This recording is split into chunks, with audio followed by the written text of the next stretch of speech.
Welcome to Learn Lex with Lexa. The Supreme Court in a recent verdict laid down the situations where a DNA test can be directed by the courts during the course of investigation. The case arose from a criminal complaint filed by a woman, which states that she had an extramarital affair with another man during the course of her marriage, and her child was born out of that extramarital affair. She alleged that she gave her consent to the man, as he had promised that he would marry her, but he failed to fulfill his promise to marry her. So a complaint came to be registered against him for the offences under Section 417 and 420 of IPC. The investigation officer sought a direction from the judicial magistrate to conduct a DNA test upon the man, to prove that the child was born to him. But the man refused to undergo the DNA test, and challenged the direction of the judicial magistrate before the High Court.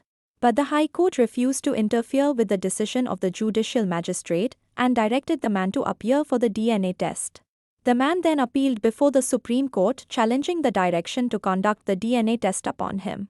The court referred to Section 112 of the Indian Evidence Act, which states that, unless there is no direct access between the husband and wife, or if the husband being impotent or physically incompetent, the child born during the subsistence of a valid marriage shall be presumed to be the child born out of the wedlock.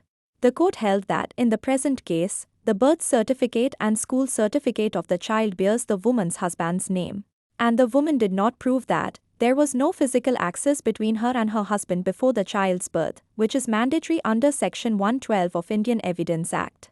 Also, the court referred to the recent precedent of Ivan Rathinam versus Milan Joseph, wherein it was held that a DNA test cannot be ordered in a routine manner, and it can be directed only when there is an insufficiency of evidence in the investigation, and if the direction is ordered, it protects the interests of the persons involved in the case.